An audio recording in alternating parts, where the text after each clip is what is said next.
Olá! Hoje a gente vai desvendar como é que funciona a conversa mais básica que se pode ter com um computador. A ideia é construir passo a passo um programa bem pequeno que entende o que a gente pede e dá uma resposta, usando só as pecinhas fundamentais da programação. Já parou para pensar o que está rolando por trás das telas?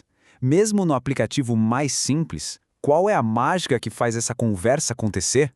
Vamos pegar um exemplo bem prático, um conversor de moedas. A primeira coisa que ele faz é pedir uma informação, né? Tipo, o valor que a gente quer converter. Aí a gente vai lá e digita um valor. O programa precisa, de alguma forma, entender esse número e, mais importante ainda, guardar ele em algum lugar para poder usar depois. E, por fim, ele faz um cálculo e devolve um resultado. Agora, nos próximos minutos, a gente vai desmontar exatamente como essa conversa toda funciona, peça por peça. Então vamos lá. O primeiro passo de qualquer programa, assim como em qualquer conversa, é ter um jeito de lembrar das coisas. Sem memória, não tem diálogo. E na programação, essa memória tem um nome bem específico. Para isso, a gente usa um conceito central chamado variável.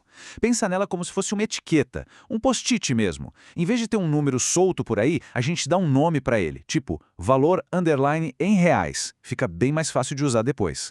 E em que tipo de informação a gente pode colar essas etiquetas? Nos objetos primitivos. Eles são basicamente os tijolinhos mais básicos de qualquer programa.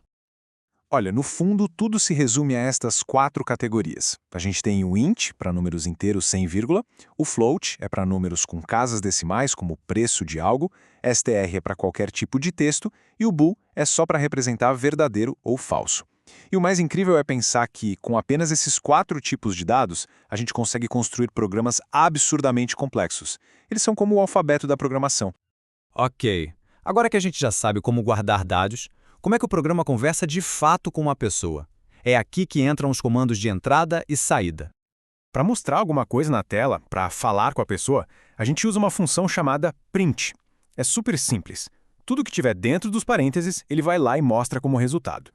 E para ouvir o que a pessoa tem a dizer, aí usamos outra função essencial, a input.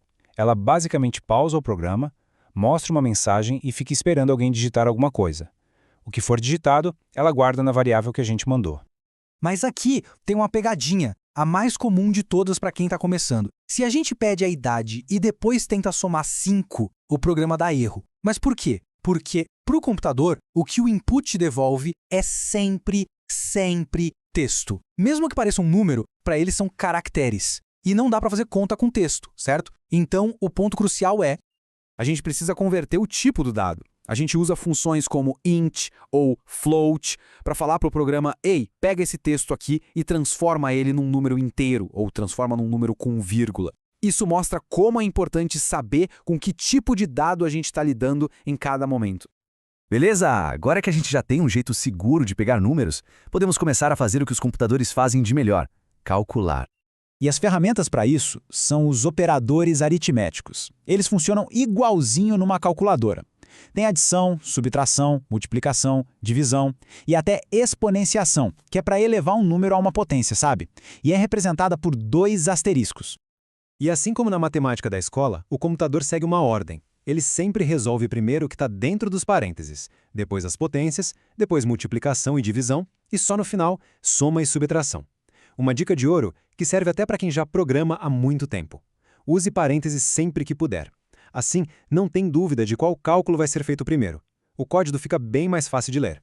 Bom, chegou a hora, vamos juntar todas essas peças que a gente viu, variáveis, input, print, conversão e operadores, para finalmente resolver o mistério daquele programa lá do início. Vamos dar uma olhada na lógica, passo a passo. Primeiro, a gente pede o valor em reais com input e na mesma hora já converte para float. Segundo, fazemos a mesmíssima coisa para a cotação do dólar. Terceiro, com os 2 números em mãos, usamos o operador de divisão para calcular o resultado. E por último, usamos o print com uma formatação especial. Essa partezinha, cifrão, .2f, é só um jeito de dizer para o programa para mostrar a resposta arredondada, com só 2 casas decimais. Viu só? Cada linha aqui é um daqueles conceitos que a gente acabou de ver, funcionando juntos. Agora que os blocos fundamentais já foram apresentados, como guardar informações, como conversar com o mundo usando input e print e como fazer cálculos, a pergunta que fica no ar é: Qual vai ser a primeira ideia que vai ganhar vida a partir disso?